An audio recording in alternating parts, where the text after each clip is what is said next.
जी नमस्कार दोस्तों, मेरा नाम डॉक्टर विकास सिंघल है और मैं चंडीगढ़ में अपना एक होम्योपैथिक क्लिनिक चला रहा हूँ। दोस्तों, मैं एक छोटे से क्लिप के साथ आपको दिखाना चाहूँगा।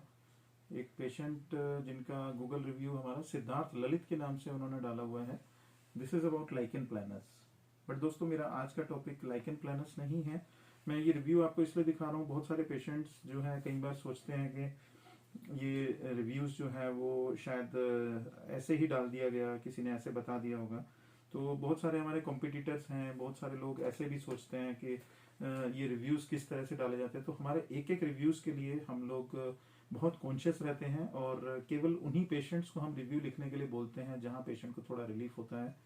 तो जब ये पेशेंट के लिए मैंने ऑलरेडी एक वीडियो बनाया है जहाँ पे आप लाइकेन प्लानस, ओरल लाइकेन प्लानस, आप तो उसमें सर्च करेंगे तो देख भी सकते हैं। तो उन्हीं की फैमिली का एक और केस मैं आपके साथ डिस्कस कर रहा हूँ। और यहाँ पे पेशेंट को क्या प्रॉब्लम था, बेसिकली लाइकेन प्लानस जो है वो एक स्किन डिजीज है, ऑटो इम्यून होता है। और जो मैं आज आपके साथ डिस्कस करने वाला हूँ that is about plantar as well as palmar psoriasis. जो पाम्स के ऊपर सोरियासिस एक ऐसी बीमारी है जिसको छाल रोग हम लोग आम भाषा में हिंदी में बोल देते हैं। तो इस तरह की प्रॉब्लम्स के साथ पेशेंट मोस्टली आते हैं। ये मैं थोड़ा सा आपको व्यू दिखा देता हूँ जहां पे आपको छाल, यानी कि जैसे पेड़ की एक छाल उतरती है उस तरह से इसको छाल रोग बोलते हैं। और उसी तरह के कुछ इरप्शंस जो हैं पाम्स में और प्लेंटर एरिया, यानी आपके सोल्स वाला जो एरिया है फुट का, वो नीचे की तरफ, उसमें वो सोरियासिस के इरप्शंस हो जाते हैं।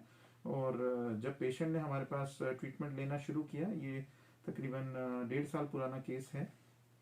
एंड इस तरह से कुछ प्रेजेंटेशन थी पेशेंट की। और ये केस तकरीबन 1-1.5 साल पहले काफ़ी बुरी हालत में ये पेशेंट हमारे पास आए थे। और अगर मैं इसका थोड़ा सा आपको बताऊं तो धीरे धीरे जब मेडिसिन हमने देना शुरू किया, प्लेंटर एंड पामर सोरियासिस बहुत जल्दी से ठीक नहीं होता है दोस्तों। तो मैं एक अभी इंटरनेट में ये चीज़ चेक कर रहा था कि बेसिकली जो प्लेंटर एंड पामर सोरियासिस है इसका रीज़न क्या है। तो जब मैं आई वॉज सरप्राइज कि इस तरह की जो डिजीजेस हैं उनका कोई रीजन नहीं है, कोई इटियोलॉजी नहीं है, कोई कारण नहीं दिया हुआ है। घुमा फिरा करके कहीं ना कहीं मेडिकल लिटरेचर भी एक जगह पे आके बाउंड हो जाता है कि इम्यून सिस्टम की वीकनेस की वजह से सोरियासिस डेवलप होता है। And so this is characterized and classified in the disease of autoimmune system. So ये एक पूरे इम्यून सिस्टम की डिजीज है, यानी ये एक सिस्टेमिक डिजीज है। या हम इसको इस तरह से कहें कि ये केवल स्किन का प्रॉब्लम नहीं है, ये पूरा का पूरा आपकी बॉडी का सिस्टेमिक इलनेस है, जो कि प्रेजेंटेशन उसकी हमें स्किन के ऊपर दिखाई देती है। कई बार जो है सोरियासिस के केसेस में हमें सोरियाटिक आर्थराइटिस यानी जॉइंट्स पर भी वो उसका प्रेजेंटेशन या मैनिफेस्टेशन हमारे को दिखाई दे सकते हैं। तो जब हमने इसकी थोड़ा देखना शुरू किया, हमने इसको एनालिसिस किया। और आपकी नॉलेज के लिए मैं बताऊं कि ये केस हमने कभी भी डर्मेटोलॉजिस्ट को चेक नहीं कराया। बिकॉज इनिशियली जब पेशेंट हमारे पास आए थे तो दे सेड के हमने ऑलरेडी चेकअप कराया और 2 साल हमने डर्मेटोलॉजिस्ट के पास ट्रीटमेंट लिया है। तो मोस्टली हम लोग क्या करते हैं, एक डर्मेटोलॉजिस्ट के पास हमेशा भेजते हैं पेशेंट को, बीच में भी भेजते हैं ओपिनियन लेने के लिए, एक सेकंड ओपिनियन लेने के लिए, एक एक्सपर्ट ओपिनियन लेने के लिए। बट इस केस में हमने, बिकॉज हमें बड़ा क्रिस्टल क्लियर था कि this is a case of palmar as well as plantar psoriasis. और यहाँ पे सिल्वरी स्केल थे और ब्लीडिंग थी, इचिंग होती थी पेशेंट को। और सबसे जो कैरेक्टरिस्टिक पॉइंट था, जो नेल्स थे, नेल्स के अंदर पिट्स थे, जो कि कैरेक्टरिस्टिक सिंबल है जब हमें पढ़ाया जाता है स्किन के जो डिजीज हैं उसके बारे में, कि सोरियासिस के हिसाब से अगर हम नेल्स की बात करें तो उसमें पिट्स पड़ जाते हैं, गड्ढे पड़ जाते हैं। तो इस तरह के पेशेंट की प्रेजेंटेशन हमें जब लेकर के आए, और मैं टाइम टू टाइम आपको केवल यहाँ पे मैं रिजल्ट्स दिखाने के लिए आपको ये पेशेंट का वीडियो बना रहा हूँ कि बहुत सारे पेशेंट कई बार परेशान हो जाते हैं कि इस तरह की डिजीज में तो कोई हेल्प ही नहीं हो सकती है। This is very very strange. और लोग होम्योपैथी में बड़ा लेट आते हैं। ये भी मेरा एक वीडियो बनाने का प्रयोजन है कि ताकि अच्छे से अच्छे जो होम्योपैथिक डॉक्टर्स हैं आपके शहर में, आपके आसपास के एरिया में, आप उनसे कांटेक्ट करें। और धीरे धीरे आप कितना फास्ट हीलिंग हो सकती है, कितना अच्छी हीलिंग हो सकती है, वो मैं आपको अभी रिपोर्ट्स के और इसके माध्यम से मैं दिखाने जा रहा हूँ कि जैसे जैसे हमने ट्रीटमेंट किया। एंड ये 8वें महीने का 2020 का है रिकॉर्ड। और हमने मई महीने में हमने ट्रीटमेंट शुरू किया। और धीरे धीरे जितना ग्रेजुअल एंड स्लो आप रिलीफ इसमें चेक करेंगे, जितना ग्रेजुअली एंड स्लोली पेशेंट को रिलीफ होता चला गया। और ये पेशेंट की प्रेजेंटेशन है। तो दोस्तों दिस इज अबाउट क्योर। लोग क्योर की बात करते हैं और हम लोग पेशेंट को, जैसा हम क्लासिकल होम्योपैथी में बोलते हैं, हमने धीरे धीरे पेशेंट बेटर होता जा रहा है और हम रिव्यू रखते जाते हैं, पेशेंट के रिव्यूज चेक करते रहते हैं, उनको बोलते हैं कि फॉलो अप में हमें भेजिए। ये वही पैर है जिसका आप देख पा रहे थे कितना बुरी तरीके से सोरियासिस से अफेक्टेड था और आज पूरी तरह से धीरे धीरे धीरे धीरे जब हम बात कर रहे हैं तो ये ठीक होने के रास्ते पर चल पड़ा था।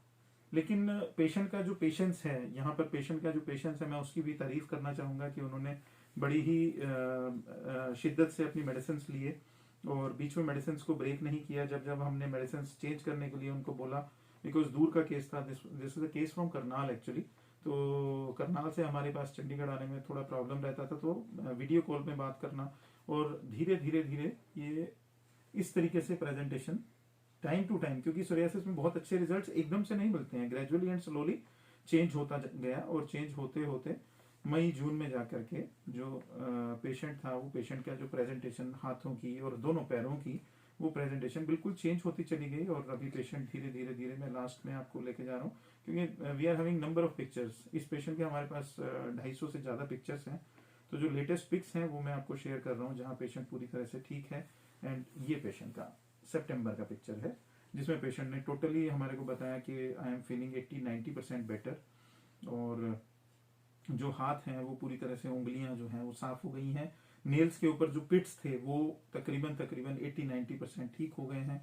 तो जब इस तरह के केसेस हमारे पास आते हैं तब हमारा भी कॉन्फिडेंस पेशेंट को देख करके इंक्रीज होता है। हम भी, क्योंकि एक क्लिनिकल एक्सपीरियंस हमारा तभी बढ़ता है जब हमारे पास पेशेंट अपनी प्रॉब्लम लेके आते हैं। और मैं यहाँ पे एक चीज और हाईलाइट करूंगा जो कि मोस्टली डॉक्टर्स को करना चाहिए कि अगर कभी पेशेंट की प्रॉब्लम एग्रावेट होती है, बढ़ती है, तो पेशेंट को उसी टाइम पर हमें कांटेक्ट करना है, या आप नियर बाय में किसी और डॉक्टर से भी आप ट्रीटमेंट लेते हैं तो उसमें आप हमें एक बार कांटेक्ट जरूर करें, डॉक्टर्स को कांटेक्ट करें कि मेरा प्रॉब्लम बढ़ गया है। ऐसा नहीं कि किसी को 1 महीने का दवा दे दिया और उसको 15 दिन के बाद कोई एग्रावेशन है या 15 दिन के बाद उसको कोई प्रॉब्लम हो रहा है, तो you will have to seek your doctor's expert opinion, ताकि वो डॉक्टर अगर कुछ मेडिसिन में चेंज करना चाहे तो आप वो एक्स्ट्रा मेडिसिन 15 दिन की ना लें या 21 दिन की जो मेडिसिन है वो ना लें, उससे पहले ही डॉक्टर को विजिट करें और अपनी मेडिसिन चेंज करवा के, और उससे ताकि आप ज़्यादा से ज़्यादा जो रिजल्ट्स हैं वो आप टाइमली उससे ले सकें। तो यहाँ ये मैं ज़रूर कहना चाहूँगा कि क्योंकि जो ऑटो इम्यून डिजीज़ होती है उसमें रिलैप्स होते हैं, तो रिलैप्स को आपको पेशेंट को हमेशा पहले बताना चाहिए कि इसमें रिलैप्स भी हो सकता है। बहुत ज़्यादा खुश होने की ज़रूरत नहीं है, अगर थोड़ा रिलीफ हो जाता है तो 3 महीने बाद आपके पास पेशेंट आएगा, वो बोलेगा कि मैं अभी फिर से मेरा प्रॉब्लम बढ़ गया। तो बहुत ज़्यादा इसमें हम हैप्पी नहीं होते हैं, ऑटो इम्यून डिजीज़ में रिलैप्स बहुत ज़्यादा रहते हैं। तो हमें रिमेटॉइड आर्थराइटिस हो या सोरियाटिक आर्थराइटिस हो या सोरियासिस हो, प्लेंटर सोरियासिस हो या इवन अल्सरेटिव कोलाइटिस, जहाँ जहाँ हम ऑटो इम्यून डिजीज़ की बात करते हैं वहाँ पर रिलैप्स और जो इस तरह के केसेस में रिप्रेजेंटेशन है वो चेंज होता रहता है। तो यहाँ पे मैं, जो मेरा ये वीडियो बनाने का प्रयोजन था प्लेंटर एंड पामर सोरियासिस, इसके लिए अगर कोई भी क्वेरीज आपके आसपास में हो या आप खुद इस बीमारी से सफर कर रहे हैं तो हमारे दिए गए नंबर पर व्हाट्सएप में आप अपनी इन्फॉर्मेशन हमें छोड़ सकते हैं। अगर हम आपकी हेल्प कर सकते हैं तो हम डेफिनेटली आपको उसी तरीके से हम स्टेप बाय स्टेप व्हाट्सएप में ही अपडेट करेंगे। Thank you very much.